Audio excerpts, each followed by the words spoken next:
কাজ ছাড়া কোনো ভাইরা থেকে থাকেন, মজলিস একটা নাগাদ পরিসমাপ্তি হবে। এই অল্প ঘণ্টাখানিকের জন্য কি 1 ঘন্টা 10-20 মিনিটের জন্য একটু মজলিসটাতে আসো। আমার পূর্বে কথা বলছিলেন মৌলানা আব্দুর রাকিব সাহেব, তিনি তার কথা থ্রো আপনাদের কাছে আলোচনা করেছেন।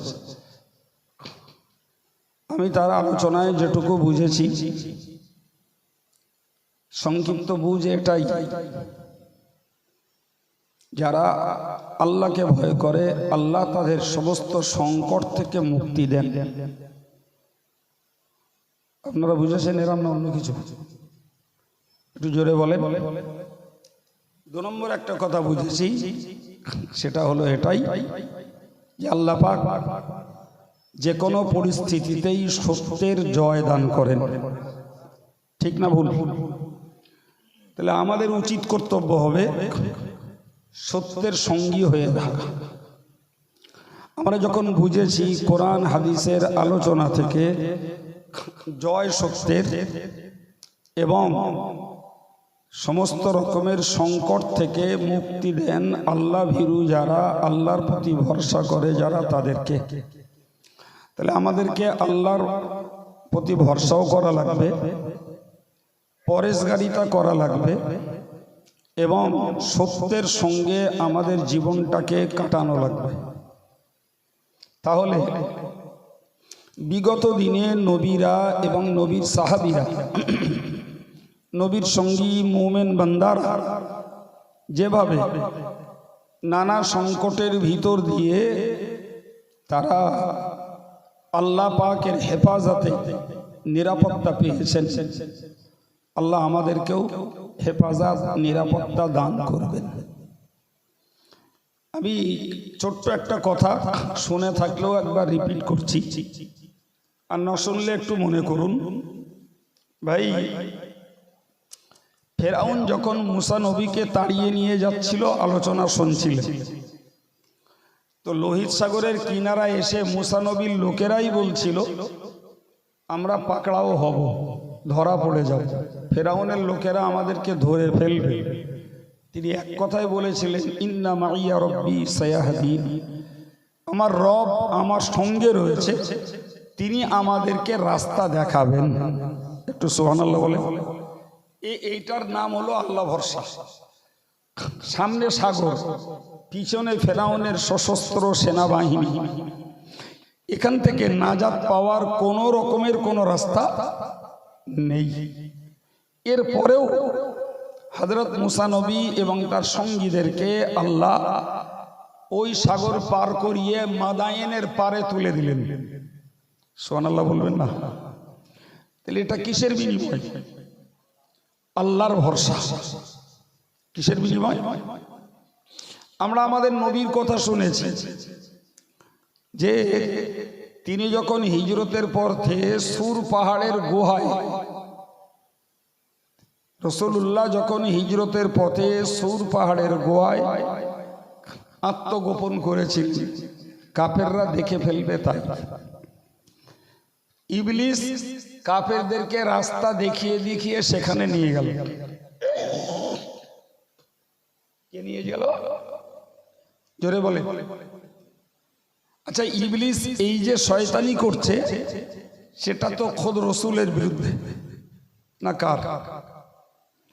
কথা বলেন, কার বিরুদ্ধে? রসুলের বিরুদ্ধে। আচ্ছা বলেন, রসুলের বিরুদ্ধে যদি শয়তান শয়তানি করে, তা আমরা রসুলুল্লাহর পায়ের ধুলোর যোগ্যও নই, তাহলে আমরা আল্লাহর কিছু কাজ করব আর শয়তানি মানসিকতার লোকেরা শয়তানি আর শত্রুতা করবে না? এটা হয়? কি বলছে? হয়? এটা হয় না বাবা, হয়। তো শয়তান রাস্তা দেখালো, কাফেররা পৌঁছে গেল পাহাড়ের মাথায়, যে গুহাটাতে নবী এবং তার সঙ্গী হযরত আবু বকর সিদ্দিক রাদিয়াল্লাহু আনহু বসা। হযরত আবু বকর নিচের থেকে চোখ তুলিয়ে তাকিয়ে দেখছেন কাফেরদের পায়ের আঙুল দেখা যাচ্ছে।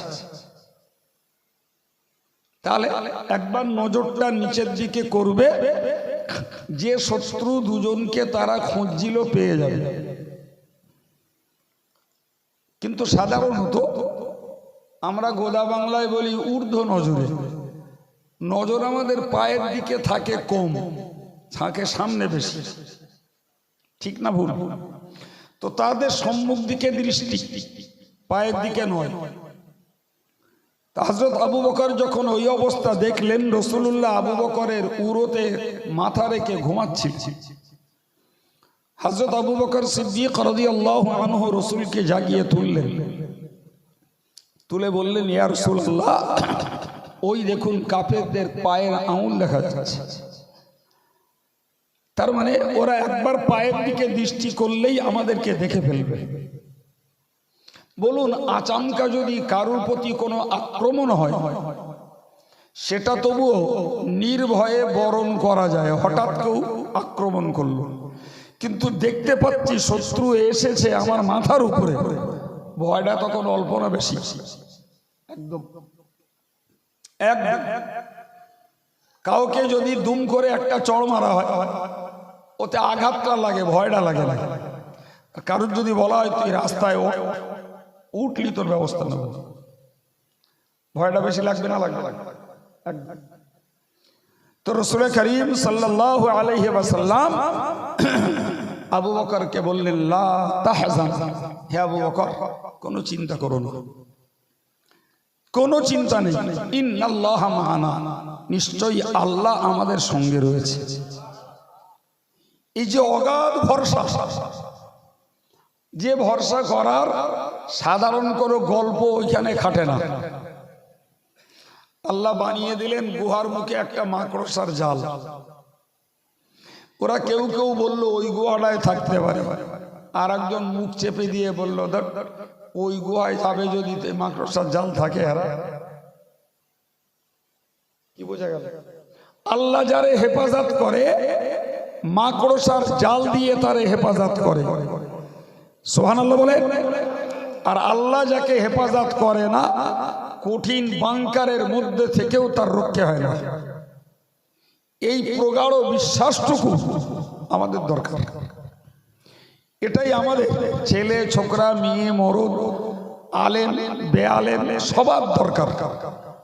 এই অগাধ ভরসাটুকু আমাদের প্রয়োজন। সম্মানিত ভাইরা আমার, তো আমি আপনাকে শুধু জাস্ট আব্দুর রকিব সাহেবের কথাটাকে আর একটুখানি স্পষ্ট করে আপনাদের মাথায় দেওয়ার জন্য এই কয়েক মিনিট কথা বললাম। কোরআন বলেছে ফাযাক্কির বিল কোরআন, তোমরা কোরআন দ্বারা উপদেশ দাও। আল্লাহ তার নবীকে বললেন কোরআন দ্বারা উপদেশ দাও, কারণ ফাযাক্কির বিল কোরআন মান ইয়াখাফু ওয়াঈদ, যে লোকটা আমার আযাবের ভয় করে তাকে কোরআন দ্বারা উপদেশ দিলে তার কাছে উপদেশ কার্যকর হয়। সুবহানাল্লাহ বলে। কিন্তু মূলত যে লোকটা আমি আল্লাহর আযাবের ভয় না করে তাকে উপদেশ দিলে উপদেশ ব্যর্থ। এই কথা বলতে আফজালনগরের লোকেরা আমায় ভালোবাসে, তা আমি এখন এখান থেকে জলসা ছেড়ে যাব রাজারহাট। তা আমি বললাম যে এই রাস্তাটা দিয়ে যদি আমি হামাদামায় উঠি কেমন হয়। একদম আমার ধরুন মহিজুদ্দিনে আমাকে বললো, বলো হুজুর এই রাস্তায় যাবে না, রাত বেশি হয়েছে, এই রাস্তায় যাওয়া ঠিক হবে না। বাদ দাও দিন, সারা জীবন ঘুরতে আজকে তুমি বাধা দিচ্ছ। তো মহিজুদ্দিন ভয় দেখে কোনো লাভ হইল? মহিজুদ্দিন আমারে ভালোবেসে আমারে সাবধান করলো, তা আমি ধুর করে উড়িয়ে দিল। তো মহিজুদ্দিন সাবধান করে লাভটা কি হলো? কথা বলে কোনো লাভ হল? এই জন্য আল্লাহ বলেছেন যারা আমার আযাবের ভয় করে ওদেরকে কোরআন দ্বারা উপদেশ দাও, তাহলে কাজে লাগবে। কিন্তু মূলত যারা আমার আযাবকে ভয় পায় না তাদেরকে গোটা কোরআন পড়ে দিলেও কিচ্ছু লাভ হবে না বাবা, হবে গা কথা বলে। আচ্ছা, এই যে দেখেছেন না তদবির কারকরা জেনের রুগীদের তদবির করে, তাতে কোরআন লেখে কি অন্য কোনো হাদিসের দোয়া কালাম লেখে। আপনারা অনেকে হয়তো দেখেন একটুখানি কোরআন শরীফ আছে, কত খুব বড় জোর 1.5 ইঞ্চি আর লম্বায় 1 ইঞ্চি আর 6 ইঞ্চি হয়, গোটা কোরআনের মধ্যে। আচ্ছা, ওই যদি একটা তাবিজ গলায় ঝুলানো হয় তাহলে আর তদবির কারকের এই একটু লেখা আর নেওয়ার দরকার আছে? কি বলছেন? বিশ্বাস করুন, যে জেনেরা আল্লাহরে ভয় পায়, ওরে যদি একটা আয়াত লিখে রুগীর গলায় ঝুলিয়ে দেওয়া যায়, ইনশাল্লাহ ওতেই কোরআনের ইজ্জতে ও চলে যাবে। সুবহানাল্লাহ বলে। কিন্তু যে বেয়াদব জেনেরা আল্লাহরে ভয় করে না, গোটা কোরআন ঝুলিয়ে দিল ও রুগীর পাত ছাড়বে না। আমার কথা মনে হচ্ছে কিছু? আমি তিক্ত অভিজ্ঞতা নিয়ে বলছি, তিক্ত অভিজ্ঞতা মানে পোড় খাওয়া অভিজ্ঞতায় দেখেছি।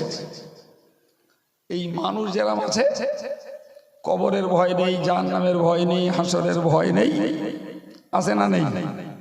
ওই জেনেদের মধ্যে এরম আছে, ও কবর, হাসর, জাহান্নাম কিচ্ছু ভয় করে না, কিচ্ছু ভয় করে না। ওর কাছে গোটা কোরআন গলায় ঝুলিয়ে দিলেও ও নড়বে না, কষ্ট হবে। তারপরেও বসিরহাট হুজুর গল্প করেছেন পানিকুবরা হুজুরের কাছে, আর আমি হুজুরের কাছ থেকে ওই গল্পটা 2-3 বার শুনেছি। বসিরহাট হুজুর বলছেন যে আমি জব্বারি কাহারি ফয়েজ দিয়ে একটা বাড়ি বন্ধ করেছি, তদবির করে না। ফয়েজ দিয়ে বাড়ি বন্ধ করলে 7 আসমান পর্যন্ত আর 7 জমিনের নিচে পর্যন্ত সব আগুনের পাঁচিল হয়ে যায়। সুবহানাল্লাহ বলে। তো হুজুর বলছেন আমি যখন ফয়েজ দিয়ে বন্ধ করেছি তো টোটালটাই আগুনের পাঁচিল তৈরি হয়েছে। তো আমি দেখতে পাচ্ছি সেই আগুনের পাঁচিল ভেদ করে জেনেরা ভেতরে ঢুকছে, মরে যাচ্ছে, ফেলে দিচ্ছে, মরে যাচ্ছে, ফেলে দিচ্ছে। এই করে করে করে করে যখন গোষ্ঠীর সব নিপাত গেছে তবে ঠান্ডা হয়েছে। কি বলবেন, কি ভাববেন আপনি? ওদের মধ্যে কি নেই? আল্লাহর ভয় নেই। ও আল্লাহর ভয় নেই বলে নিজের জীবন ধ্বংস হচ্ছে, তাও অন্যায় জেদ ছাড়ে না। কথা বুঝতে পারেন না? তো এজ ইট ইজ সাধারণ সমাজে যেমন কিছু মানুষ আছে, আর ওই রকম আলেম শ্রেণীতেও কিছু মানুষ আছে, জানেন তো? ওর পাপ হোক, ও আল্লাহর কাছে হাসরের দিনে কৈফিয়ত দিতে হোক, কৈফিয়ত দিতে না পেরে জাহান্নামে যেতে হোক, কবরের আযাব হোক, নিজের নেকি কেটে যার নামে গাল দিচ্ছি তারে দে দিতে হোক, সব দেওয়া যাবে, তবে জেদ ছাড়া যাবে না। এই কিছু বুঝতে পারছেন আমার কথা? হ্যাঁ। সুতরাং আমার বক্তব্য দরকার কি বলে? আল্লাহর ভয়। জেনেদেরও দরকার, মানুষেরও দরকার, সাধারণ লোকেরও দরকার, আলেমেরও দরকার। কি দরকার বাবা? জোরে বলে আল্লাহর ভয়। আল্লাহর ভয় ভিতরে ঢুকলে যে সে মানুষ হোক আর জেন হোক, তার কাছে কোরআন হাদিসের দুটো কথা বললে আশা করা যায় কাজে লাগবে। আর যদি আল্লাহর ভয় না থাকে, আলেম বেআলেম, জি পীর সেজেছে, পীরজাদা সেজেছে, আর সাধারণ মানুষ, ভাই এদের জীবন, এদের কথা সংশোধন হওয়া খুব মুশকিল। হযরত আবু যার রাদিয়াল্লাহু আনহু নবী পাকের প্রিয় সাহাবী, তিনি একদিন রাসূলুল্লাহকে বললেন, আওসিনি ইয়া রাসূলুল্লাহ, বললে হুজুর আমাকে কিছু উপদেশ দিন। আমাকে কিছু উপদেশ দিন। আল্লাহ পাকের নবী সাল্লাল্লাহু আলাইহি ওয়াসাল্লাম সাহাবী আবু যারকে বললেন, ওগো আবু যার, উসিকা বিতাকওয়াল্লাহ, আমি তোমাকে আল্লাহর ভয়ের উপদেশ দিচ্ছি, তুমি আল্লাহকে ভয় করো। ফাইন্নাহু আসয়ানুল লিআমরিকা কুল্লিহি, সুবহানাল্লাহ। আল্লাহর ভয় এমন একটা সম্পদ যে তোমার প্রত্যেকটা কাজকে সুন্দর বানিয়ে দেবে, তোমার প্রত্যেকটা কথাকে সুন্দর বানিয়ে দেবে। সুবহানাল্লাহ। যদি ভিতরে খোদার ভয় থাকে, তোমার কাজও সুন্দর হবে, তোমার কথাও সুন্দর হবে। খোদার ভয় যদি না থাকে ভাই, কাজও হবে এলোমেলো, অগোছালো, অসুন্দর, কথাও হবে ওই রকম অনর্থক। কথা বুঝতে পারছেন না? জি, আজকের আমি জামিয়ায় কালেকশনের সময় মিনিট 2 একটা কথা বলছিলাম। ভাই, যারা এই অল ইন্ডিয়া সুন্নাতুল জামাতের আলেমদেরকে গালমন্দ করছে, তো জ্যান্তগুলোকে গালিমন্দ করে যদি হাত ধরে ক্ষমা চাওয়া যায়, তো তারা মানবতার তাগিদে ক্ষমা করে দিতে পারে। ক্ষমা করে দিলে সে খালাস। আচ্ছা বলেন দিন, আমার আব্বা ইন্তেকাল করেছে, আমার আব্বার নামে গালি দিচ্ছে, আমার আব্বারে মাতাল বলছে, কথা বুঝতে পারলি? বসির হুজুরির নামে যদি তার ইন্তেকালের 70 বছর পরে গাল দিতে ভয় না লাগে, তাহলে আমার আব্বার নামে গাল দিতে আর ভয় লাগে? আচ্ছা, এইটুকু ভয় যদি মনের ভিতরে ঢুকতো যে এই আমি মরা মানুষের নামে গাল দিচ্ছি, তো মরা মানুষের কাছে তো ক্ষমা চাওয়ার কোনো সুযোগ নেই। জেনতেন নাই রাগ সামলাতে না পেরে আমি মইজুদ্দিনই 2-4 কথা ঝেঁকে বলে দিল। মইজুদ্দিন আমারে প্রচুর মহব্বত করে, মনে মনে ক্ষুব্ধ হলো, হুজুরের এত ভালোবাসি আর হুজুর আমার এরম বললে। তা আমি বুঝতে পেরে মইজুদ্দিন হাত ধরল, রাগের মাথায় বলে ফেলেছি, তুমি কিছু মনে করো না, সত্যি তোমার বলা আমার ঠিক হয়নি। মইজুদ্দিন যেমন আগুন হয়েছে ওইরকম পানি হয়ে যাবে। আর মরা লোকের নামে গাল দিয়ে কোথায় যাবো? উপায় আছে? খোদার ভয় যদি দিলে থাকে তাহলে কথা সুন্দর হয়ে যায়। আমার আল্লাহ নবী তার সাহাবীকে বললেন, ফাইন্নাহু আসিয়ানুল লিআমরিকা কুল্লি, ওগো আবু যার, তোমার জন্য আমার উপদেশ, আল্লাহকে ভয় করো এবং মনে রাখো, ভয় যদি করো তোমার কাজ যেমন হবে সৌন্দর্য মণ্ডিত, তোমার কথাও তো মনে হবে সৌন্দর্য মণ্ডিত। এ ভাইরা আমার, আমাদের আমল যদি শুধরাতে হয় আর কথা যদি শুধরাতে হয়, দরকার বেশি করে আল্লাহর ভয় দিলে সৃষ্টি করা। যদি বলেন হুজুর সেটা আবার কেমন করে হবে, সত্যি সেটাও জানা দরকার। এই জানতে হবে না, হবে না যে আমার ভিতরে ভয়টা আসবে কি করে।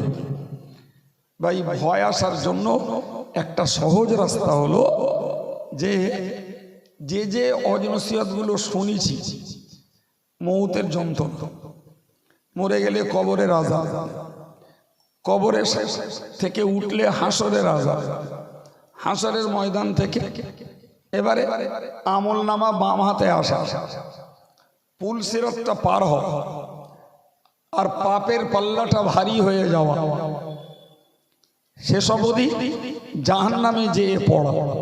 এই যে কটা জিনিস, কটা বললাম একটু গুনে নেন। মরণ যাতনা, কবরের আযাব, হাসরের আযাব, আমল নামা বাম হাতে আসা, পুল সিরাত পেরোনো, আর এই পাপের পাল্লা ভারী হয়ে যাওয়া, 7 নম্বরে জাহান্নামে যাওয়া। আচ্ছা, এই যে বিষয়গুলো আমরা আলেমেরা ওয়াজ করি, সাধারণ ভাইয়েরা মায়েরা শোনেন, ঠিক কিনা? এখন বলেন, এই বিষয়গুলি হবে, আর ওই বিষয়গুলিকে আমি বাস্তবে আমি এখন ওই পরিস্থিতিতে পড়েছি, এই দুটোর পার্থক্য করুন। ওই বিষয়গুলি হবে আর আমি ওই পরিস্থিতিতে পড়েছি এখন, আমার কথা বোঝা গেল কি? কথা বুঝতে পেরেছেন? ওই বিষয়গুলি হবে। আর আমি বাস্তবের পরিস্থিতিতে পড়েছি। এখন আমার উপায় কি? কবে হবে ছাড়ুন, এখন হচ্ছে। যে লোকটা ওই মরণ থেকে পরবর্তী বিষয়গুলো নিজে নিজে যত কল্পনা করবে তত তার ভিতরে খোদার ভয় তৈরি হবে। সুবহানাল্লাহ বলা। আরেকটু জোরে বলে। আমি মনে করতে হবে যে আমি এখন মরে যাচ্ছি, আমার ঠেকাবে কেডা? আমি এখন কবরে একলা, আমার রক্ষা করবে কে? আমি এখন হাসরের সূর্যের নিচে দাঁড়িয়ে আছি। একদিন না, দুদিন না, 50,000 বছর দাঁড়াতে হবে। কি করে সম্ভব? আমার আমলনামাটা বাম হাতে এসে গেছে, ও আর পাল্টে ডান হাতে করা যাবে না। তার মানে আমার ফেল রেজাল্ট পেয়ে গেছি। এইবার আমার উপায় পাই। আমি পুলসিরাত পার হতে আমার আমলনামা মাপা হলো, পাপের পাল্লা ভারী হয়ে গেল। পুলসিরাত পার হতে গেলাম, পা দিয়েই কেটে পড়ে গেলাম। এখন আমার উপায় কি? আমি বুঝাতে পারছি কিছু? খোদার ভয় দিলে যদি তৈরি করতে হয়, তাহলে ওই ভবিষ্যতের ভাবনাগুলোরে নিজে নিজেই কল্পনা করে বাস্তবে ভেবে ফেলতে হবে। খোদার ভয় আসবে ইনশাল্লাহ। আর একটু জোরে বলে। ভাই, পরিস্থিতিগুলো যখন আমি কল্পনার জগতে, চিন্তার জগতে ওইগুলোকে ভাববো, তখন স্বাভাবিকভাবে আমার মনে রাখতে হবে, মনে করতেই হবে যে আল্লাহ ছাড়া রক্ষা করার কেউ নেই। সম্মানিত ভাইরা আমার, মনে রাখুন, হযরত আবু যার রাদিয়াল্লাহু আনহু এই কথাটা শুনবার পরে নবীকে বললেন, কুলতু জিদনি ইয়া রাসূলুল্লাহ, ও আল্লাহ পাকের নবী, আমাকে আরো একটু বেশি উপদেশ দেন, আরো একটু বেশি উপদেশ আমায় দেন।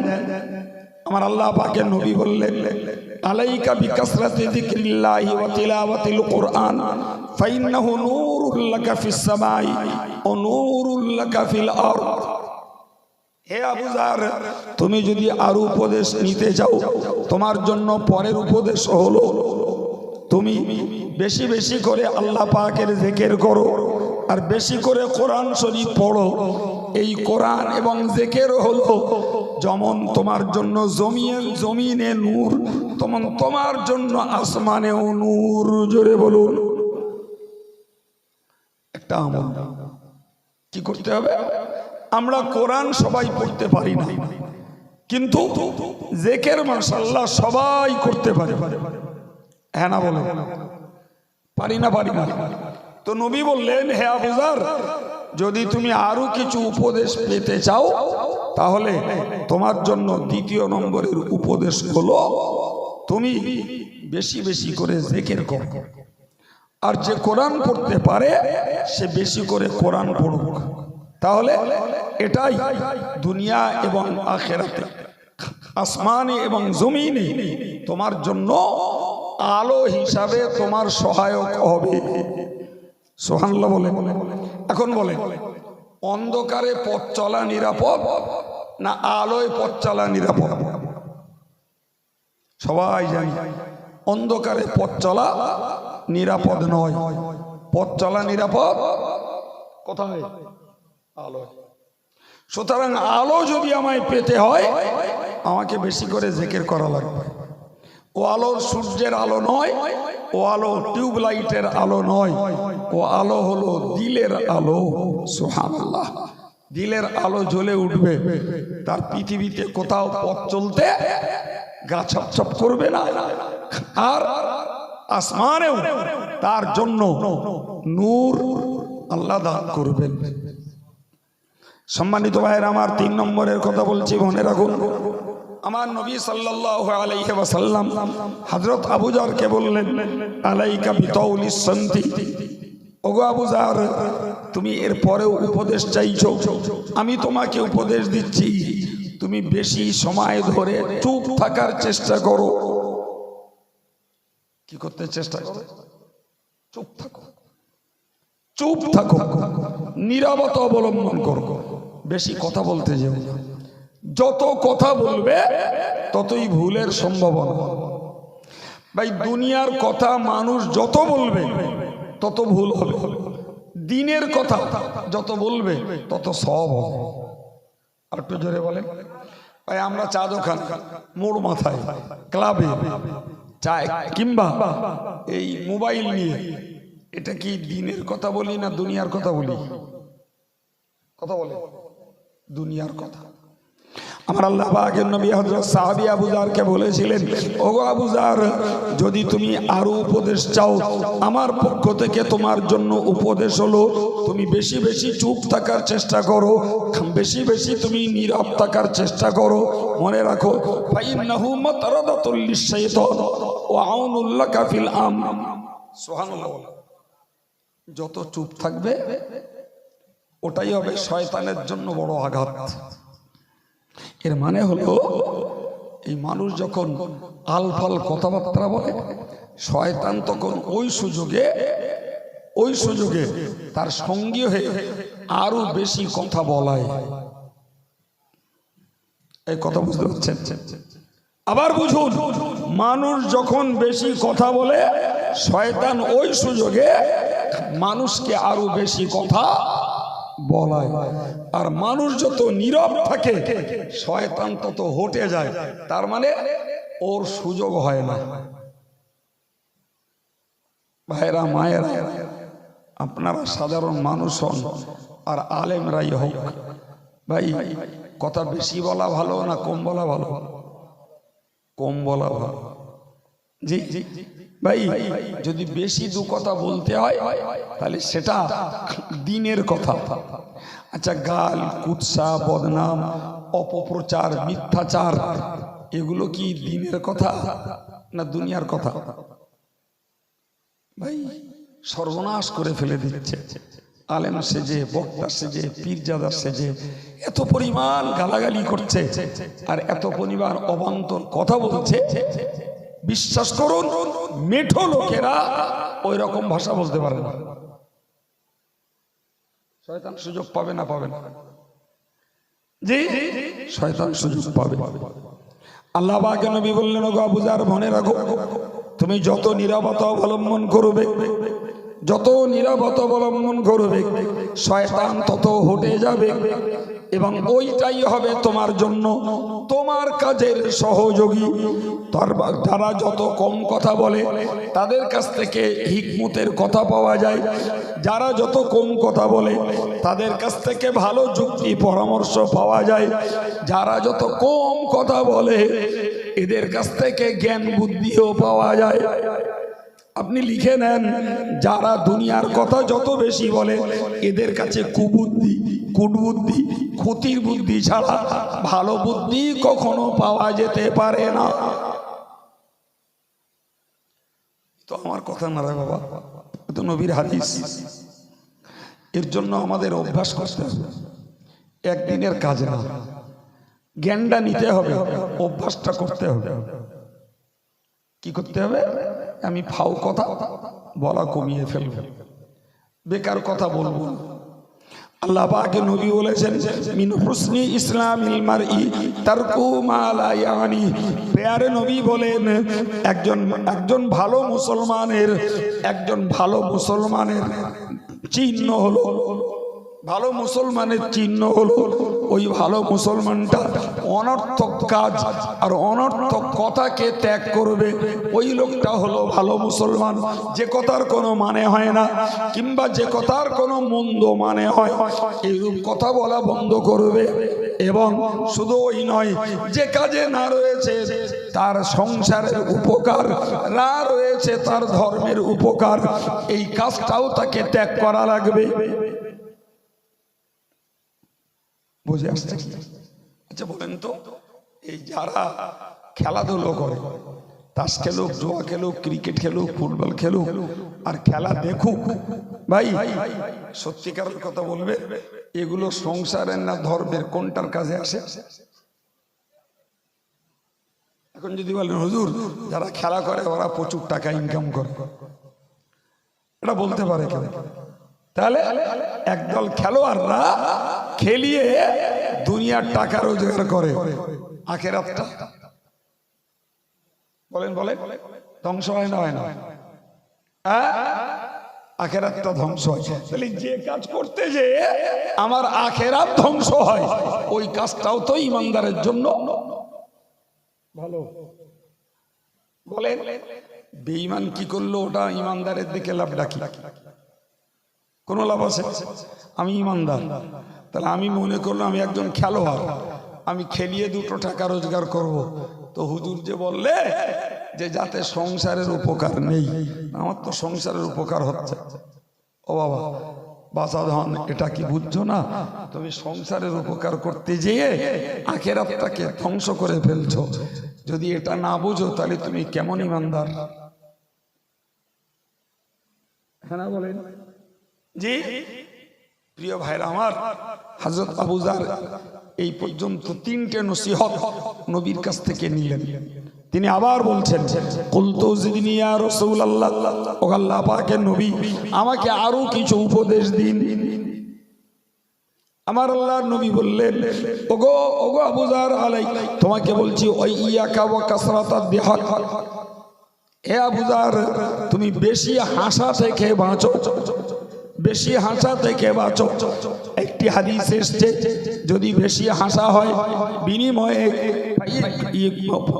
ইউমিতুল কলবা ইন্না কাসরাতাদ দিহাক ইউমিতুল কলবা, বেশি হাসলে ওই হাসি ইমানদারের কল্পটাকে মুর্দা বানিয়ে দেয়, ইমানদারের দিলটাকে মেরে ফেলে। ওই ইমানদারের দিলে আর কখনো ভালো জিনিস জায়গা পায় না, মন্দ জিনিসকে ত্যাগও করতে পারে না। এ থেকে বুঝতে পারা যায়, এ ভাইরা মায়েরা ও যুবকেরা, যদি আমাকে এই দিলটাকে জিন্দা রাখতে হয়, কল্পটাকে যদি তাজা রাখতে হয়, তাহলে অত হাসি করা থেকে বাঁচা লাগবে। উপদেশগুলো আমি দিচ্ছি না বাবা, নবী দিয়েছেন। আমি আলোচনা প্রসঙ্গে হাদিসটা এনে আর একটা না বলে সব কটা বলে দিচ্ছি। আমি হাদিসটা এনেছিলাম শুধু একটা কথা বোঝানোর জন্য, যে আবু যার খোদাকে ভয় করো, করলে তোমার সমস্ত কাজ এবং কথা সুন্দর হবে। মনে আছে? 2 নম্বরে আবার তিনি বললেন, হুজুর আমাকে একটু বেশি করে দিন উপদেশ। 2 নম্বরে বললেন, তুমি বেশি করে জিকির করো, বেশি করে কোরআন পড়ো, বিনিময়ে আসমান এবং জমিনে তোমার জন্য নূর সৃষ্টি হবে। সুবহানাল্লাহ। 3 নম্বরে বললেন যে তুমি বেশি সময় নীরব থাকো, কম সময় কথা বলো, বা কাজের প্রয়োজন মতো কথা বলো, অযথা অনর্থক কথা বলো না। ভাইরে, এ থেকে বুঝতে পারা যায় জবান সামলানো একজন মানুষের জন্য ভীষণ জরুরি। তো রাসূল বললেন, মাতরাদাতুল লিশ-শাইতান, কম কথা বললে শয়তান দূর হয়ে যায়। ও আউনুল লাকা ফিল আম, এবং তোমার কাজে সাহায্য আসে আল্লাহর পক্ষ থেকে। 4 নম্বরটা বলছিলাম যে জোরে হেসো না, বেশি হেসো না, হাসলে কল্প মরে যায়। আর এই হাদিসে বলা আছে, ইয়াযাবু বিনুরিল্লাহ, বলে রাখো, ও ইয়াযাবু বিনুরিল ওয়াজহি, মানুষ যত বেশি হাসে তার চেহারা থেকে ইমানের জ্যোতি দূর হয়ে যায়। চোখ চেহারার উপরে একটি আঁধার এবং কালো ছাপ পড়ে যায়। লোকটা দেখতে কালো, তারপরেও তার চেহারার ভিতরে একটা আকর্ষণ থাকে। চেহারার ভিতরে কি থাকে?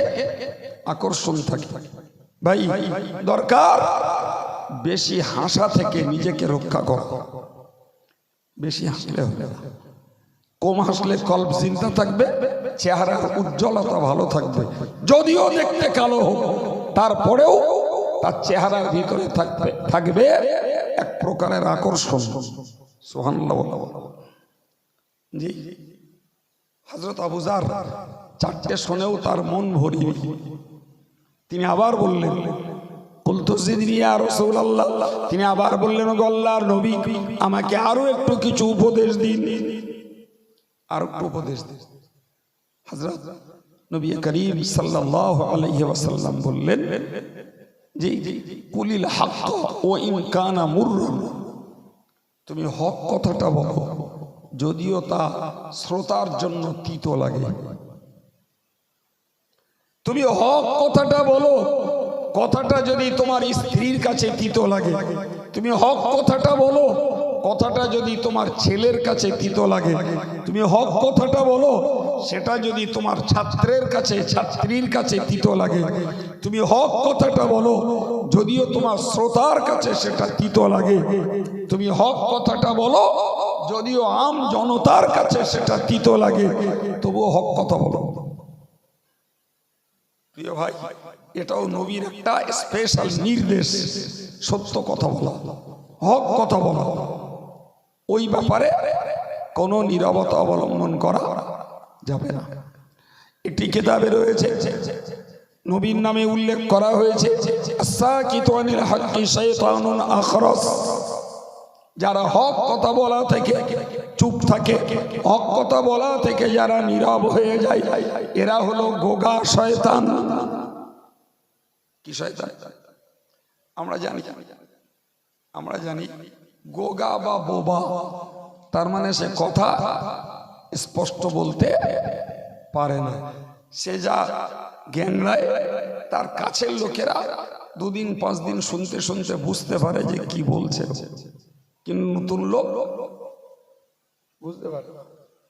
তো রাসূল বললেন, যারা হক কথা বলা থেকে নীরব থাকে, ওই গোগা শয়তানের মতো। যে শয়তান গোগা, এই মানুষটাও এরকম গোগা। বলে হক কথা বলা থেকে চুপ থাকাটা ভালো না খারাপ?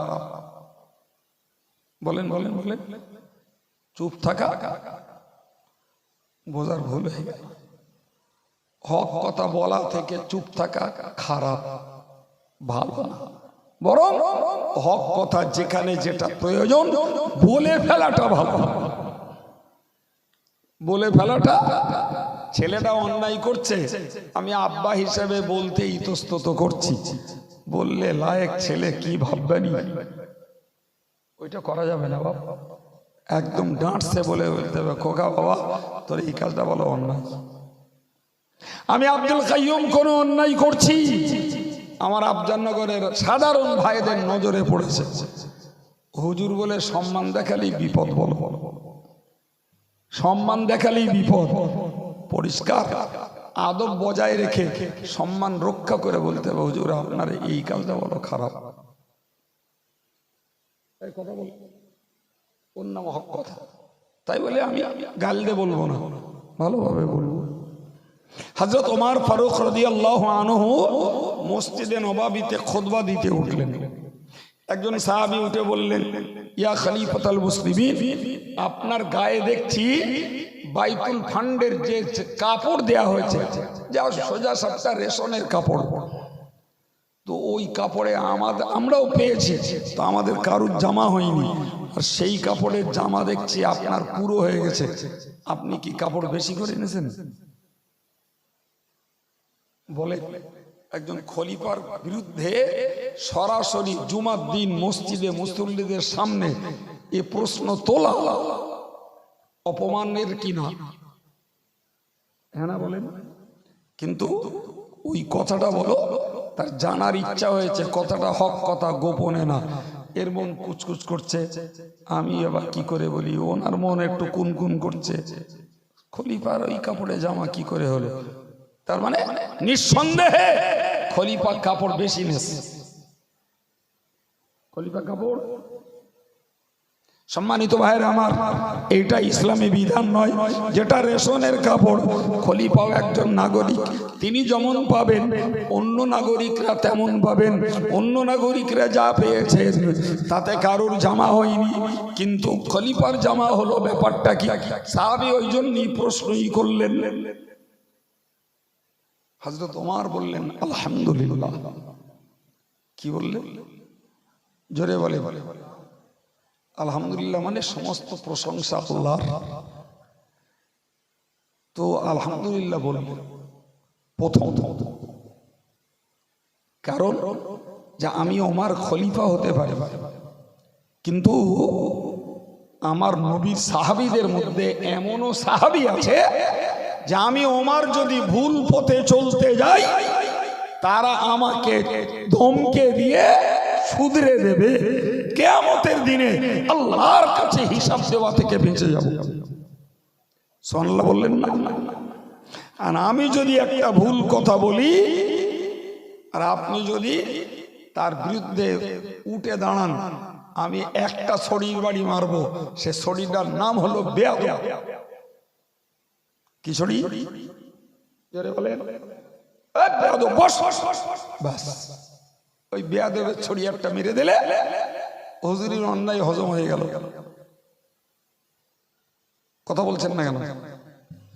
হযরত ওমর বলো ওই সাহাবীকে বেয়াদব বলে বসিয়ে দেননি। এত বড় স্পর্ধা তোর, তুই আমার সম্পর্কে প্রশ্ন তুলিস? ভাই, ইসলামে ওই সুযোগ নেই গো বাবা। হযরত ওমর আলহামদুলিল্লাহ পড়ে বললেন, ওগো নবীর সাহাবী, আপনি যে প্রশ্ন তুলেছেন প্রশ্ন আপনার যথার্থ, তবে আমি ওমর রেশনের কাপড় আপনারা যেমনটা পেয়েছেন অমনটা আমি পেয়েছি, ওর বেশি আমি নিইনি। তবে ওই কাপড়ে জামা হচ্ছিল না বলে আমার ছেলে আব্দুল্লাহ যে ভাগটা পেয়েছে ওই ভাগটা এবারে আমি নিয়ে আমার জামাটা বানিয়েছি। পরের বারে যখন আবার রেশনের কাপড় হবে আমার ভাগটা ছেলের দেবো, তখন ছেলের জামাটাও পুরো হয়ে যাবে। বলে হক কথা বলে সত্য জিনিস উদ্ঘাটন হয়েছে না হয়নি? যদি এই হক কথাটা ওই সাহাবী না বলতেন তাহলে বহু সাহাবীর মনে হয়তো একটু সন্দেহ জাগতো যে খলিফা কি কাপড় বেশি করে নিলে। একজন সাহাবী সত্য কথা বলার বদৌলতে সকলের মন থেকে সন্দেহের দানা দূর হয়ে গেল। এই জন্য হযরত রাসূল করিম সরকার দো আলম সাহাবী আবু যারকে বলেছিলেন যে তিতো লাগলেও সত্য কথা বলো, তিতো লাগলেও সত্য কথা বলো। সম্মানিত ভাইরা আমার, সাহাবী হযরত আবু যার আবার বললেন, ইয়া রাসূলুল্লাহ ইয়া হাবিবাল্লাহ জিদিনী, আমাকে আরো একটু বেশি কিছু উপদেশ দিন। প্রিয় নবী 6 নম্বরে যে বললেন, 6 নম্বর উপদেশ দিলেন। সে উপদেশ হলো এটাই, লা তাখাফ ফিল্লাহি লাওমাতা লাইম। সুবহানাল্লাহ। খবরদার আল্লাহর কাজ করতে যে ওই লোকে কি বলবে ওই ভয় খবরদার করো না। কাজ যখন আল্লাহ, নির্ভয়ে লোকে কি বলবে, লোকে সমালোচনা করবে না শত্রুতা করবে না গালি দেবে, ওসব পরোয়া করো না। যেটা আল্লাহর কাজ সেটা তুমি করো। সুবহানাল্লাহ। কি গো, নসিহত গুলো ভালো না খারাপ? জোরে বলে। আল্লাহর ব্যাপারে ভয় করা যাবে না। জি, আমার পরিবারের কেউ হোক, আমার গ্রামের কেউ হোক, আমার পরিচিতির মধ্যে কেউ হোক, জি, যে আল্লাহ বিরোধী পথে চলছে আমি তাকে নির্ভয়ে আল্লাহর পথে ডাকবো, আল্লাহর কথা বলবো। তিরস্কার কে করবে ওই ভয়টা করা যাবে। জি ভাই, আপনাদের বিশ্বাস হয় জি আমারে কত লোক চোর বলে? বলে বলে বলে আমি চোরটা বিশ্বাস করতে বলি, কথাটা বলে এটা বিশ্বাস হয়? জি, অনেক লোক বলে বলে ওরা ওয়াজ করে টাকা চাই না, তো ওই মাদ্রাসার টাকা মেরে মেরে খায়। তার মানে কি চোর বললো না? বললো না। ওই লোকে আমার চোর বলছে কি, লোকে আমার টাকা মেরে খাওয়া বলছে। ওদের ওই তিরস্কার, ওদের এই ভৎসনা, ওদের এই বদনামের ভয় করে যদি মাদ্রাসা ছেড়ে দেই, লস আমার একলা হবে? গোটা মুসলিম জাতির আল্লাহওয়ালাদের লস হয়ে যায়। হবে না? হবে না? বিশ্বাস করুন, একটা লোক ধরুন মসজিদ চালায়, একটা লোক কিংবা একদল ছেলে মাদ্রাসা চালায়। আচ্ছা, এদের নামে যে লোকটা মসজিদ চালাচ্ছে তাতে সময় দিতে হচ্ছে, মাঝে মাঝে টাকার অভাব পড়লে দুটো টাকা দিয়ে সাহায্য করতে হচ্ছে। একদম জি, লোকে তারে বলে ও স্বার্থ আছে, নালি এমনি যায়। এরম বলে না বলে না, একটু বলবেন? হ্যাঁ বলে। আচ্ছা, যদি ওই এই কাজটা করছে আমি মসজিদের খেদমত, তাহলে কাজটা কি আল্লাহর কাজ নয়?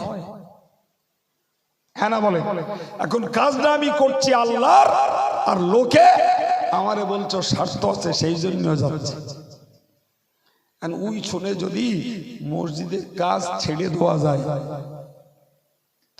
যায় তাহলে লস হলো আমার, কারণ আমি খেদমত করে দুটো সওয়াব পাচ্ছিলাম। তবে হ্যাঁ, যদি আমার কাছ থেকে ছাড়িয়ে নেওয়া হয় সেটা তাদের দোষ না, কার দোষ? আমি ছাড়তে চাইনি, যে যাই বলুক আমি ভালো কাজ ধরে রাখতে চাচ্ছিলাম, জি আমাকে ছাড়িয়ে নেওয়া হলো, তখন তো আমার দোষ না। তাহলে কেউ মসজিদ মাদ্রাসার খিদমত করে দ্বীনের উপকারে, আর কেউ মসজিদ মাদ্রাসার খিদমত করে নিজেদের স্বার্থে আর নেতৃত্বের লোভে। দুটো এক? কখনো না। মনে রাখতে হবে, আমি যখন আল্লাহর সন্তুষ্টির জন্য কাজ করব, তখন কে গাল দিল, কে সমালোচনা করলো, নবী বললেন লা তাখাফ, ভয় করো না আল্লাহর ব্যাপারে। তিরস্কারকারী তিরস্কারকে ভয় করো না। যেটা ভালো কাজ ওটা করে যাও, ভালো কাজ ওটা করে যাও। জি, ভালো কাজের সমালোচক শত্রু আছে না নাই বাবা? যথেষ্ট। 7 নম্বরে হযরত আবু যার আবার বললেন, যেদিন ইয়া রাসূলুল্লাহ, ও আল্লাহর নবী, আমাকে আর একটু কিছু উপদেশ দেন। আমার নবী করিম সাল্লাল্লাহু আলাইহি ওয়াসাল্লাম ওই সময় আবু যারকে বলেছিলেন, লিউজিজাকা তা'লামু মা ফি নাফসি। এই আবু যার, যদি তুমি কারোর সম্পর্কে কিছু জানো, তাহলে তুমি সেই কথাটা প্রকাশ্য বলা থেকে বিরত থাকো। তোমাকে যেন বিরত রাখে, যেটাই তুমি জানো বিরত থাকো। তাহলে কি হবে? তোমার গুনাহ কম হবে। তোমার গুনাহ, তা না হলে গুনাহও বাড়বে, ফিতনাও বাড়বে। গুনাহও বাড়বে। ওই যে কথাটা বললাম, বলেন দিন, আমার আব্বারে বললো মাতাল। কি বললো? আর আমি ওই লোকটারে ধরে বললাম যে আমার আব্বা মাতাল ছিল, তোমার কাছে কি প্রমাণ আছে দাও। দিতে পারবে? দিতে পারবে না। জি, তাহলে তুমি লজ্জিত হবা। এখন মরা লোকের নামে গালটা দিলে ক্ষমা চাওয়ারও সুযোগ নেই। অথচ যদি ওই কথাটা না বলতে, তাহলে তোমার বিপদও ছিল না, আযাবও ছিল না। এখন ওই কথাটা শুনলে এরা সবার লোক, কালকে এরা যে বললো ওই মোড় মাথায়, তাহলে আস্তে আস্তে কথাটা ছড়ালো। এখন ছড়াতে দেখা গেল 4-5 কান হয়ে গেছে। একজনের ধরলুম, সে বলল অমুক বলছিল, তারে যে ধরলুম সে বলল অমুক বলছিল, আর তারে যে ধরলুম সে বলল অমুক বলছিল। শেষ পর্যন্ত গোড়ার কাছে গিয়ে দেখা গেল তার কাছে প্রমাণ নেই। এই সব লোকগুলো মিথ্যাবাদী হবে না? হবে না? এই বলেন, সব লোকগুলো মিথ্যাবাদী হবে। এই জন্য নবী বলেছেন, কাফা বিল মারই কাযিবান আইহাদিসা বিকুল্লি মা সামিয়া। সহিহ মুসলিমের হাদিসে উল্লেখিত রয়েছে, কাফা বিল মারই কাযিবান আইহাদিসা বিকুল্লি মা সামিয়া। প্রত্যেকটা মানুষের জন্য উচিত হলো যে তুমি শোনা কথা প্রচার করো না, কারণ একজন মানুষের মিথ্যাবাদী হওয়ার জন্য যথেষ্ট যথেষ্ট যথেষ্ট শোনা কথা বিনা যাচাইয়ে যে প্রচার করে। শোনা কথা বিনা যাচাইয়ে যে প্রচার করে সে হলো যথেষ্ট মিথ্যাবাদী। সম্মানিত ভাইরা, এইগুলো থেকে বাঁচলে না আজকে প্রচুর মানুষের পাপ কমে যেত। কমতো না আমারে মনে করলে আমি ফেরেশতা। জি, তো ফেরেশতা মানে একটা বদনামের কথা বলে দিলাম, আফজালনগরের শ্রোতারা বিশ্বাস করে নিল। জি, এবার সেইটা চালু হতে থাকলো, পাপ হবে না? হবে না? কথা বলছেন না কেন? পাপ হবে। জি, প্রিয় ভাইরা আমার, এখন আপনি বলেন, যদি আমি ওই কথাটা বলা থেকে বিরত থাকতাম, তাহলে আমার ওসিলায় যে লোকগুলো পাপী হচ্ছে ওই লোকগুলো আর পাপে জি সমস্যা। ভাই কেউ একটা কথা বললো, সে কথা বলে যতটা দোষ না করেছে, এরা চর্চা করে করে তার থেকে 10 গুণ দোষ বেশি করতেছে। 10 গুণ দোষ বেশি করছে। জি, কোনদিন ধরে নেন মসজিদে 2 মিনিট আগে জমাত শুরু হয়েছে, ঘড়ি দেখার ভুলেও কার যে কোনো কারণ একজন বিরাট নামাজি সেজে তার জমাতের রাকাত ছেটে গেছে, ভীষণ হাঁকা চেল্লা করছে। তাহলে ও ভাই, এই 2 মিনিট নামাজ আগে বেশি করে 1 বিন্দু পাপ করিনি বলো, আর তোমার জমাত ছেড়ে গেছে 1 রাকাত বলে তুমি যা নামাজের দরদ দেখাচ্ছ, ওর 100 গুণে পাপ তুমি করতেছো। অতি ভক্তি, জি অতি ভক্তি। ভাই এই অতি ভক্তি করতে যেয়ে পাপ করে নিজেরা অপরাধী হচ্ছে আল্লাহর কাছে। একবারও চিন্তা হয় না যে আমি লোকের ভুল ধরতে যেয়ে নিজে হচ্ছি জাহান্নামী। এ চিন্তা যাদের মাথায় নেই, ওটা কি লোকের ভুল ধরে শুধরে দেওয়া বলে না হিংসা করা বলে? এই জন্য নবী বলেছেন সাহাবীকে যে তুমি যা জানো সেটা থেকে তোমায় যেন বিরত রাখে, তুমি ওইটা জানো বলতে যেও না। হ্যাঁ, যদি বলতে হয় তাকে গোপনে ডেকে বলো, ভাই তোমার এই দোষটা শুধরে নিলে ভালো হয়। এই কথা বুঝে আসছে? ওই লোকটা বলো শুধরে যাবে। আর যদি কেউ ভুল না করে আর তারে যদি বলা হয়, তাহলে সেই শাস্তিটা উল্টে নিজের ঘাড়ে আসবে না? আসবে না? মনে করুন একটা লোক কাফের না, আমরা কেউ তারে কাফের বলে ফতোয়া দিল, ওই লোকটা যদি কাফের না হয়, তা ওই কাফেরই ফতোয়াটা যে দেশে তার ঘাড়ে উল্টবে না? উল্টবে না? জীবনে কথা শোনেননি কোনোদিন? উল্টে যাবে। তাহলে লোককে কাফের বলবো, মুনাফিক বলবো, বেঈমান বলবো, জাহান্নামী বলবো, শয়তান বলবো। জি, আর ওই লোকটা যদি সত্যিকারের সেই অপরাধের অপরাধী না হয়, তাহলে তোমার ঘাড়ে উল্টে যাবে। তখন তোমার থলি তুমি সামলাতে পারবে তো বাবা? সামলাতে যদি পারো তাহলে লোকের যা পারো তাই বলো, আর যদি সামলাতে না পারো তাহলে জবানটাকে বিরত রাখো, অনেক গুনাহ থেকে, ফিতনা থেকে, জাহান্নাম থেকে বেঁচে যাবে। ভাই বিশ্বাস করুন, আজকের এই মঞ্চ কাঁপানো অনেক ভেদধারীদের এই জ্ঞানটার অভাব হয়ে গেছে। আমার ছেলেরা যারা ফেসবুক চালায়, ইউটিউব চালায়, তারা জানছে যে কি ধরনের অকথা কুকথা, কাফেরি কুফরি ফতোয়া, মিথ্যা কুৎসা বদনাম আর অন্যায় সমালোচনা চলছে, যা মুরব্বীরা জানে না, ছেলে ছোকরারা অনেকে খবর রাখে। আল্লাহ আমাদের বুঝ দেন, কবরে হাসরের চিন্তা, খোদার ভয় আমাদের কলিজায় দান করেন। বলুন আমিন। আর একটু জোরে বলেন আমিন। দুরূদ শরীফ। আল্লাহুম্মা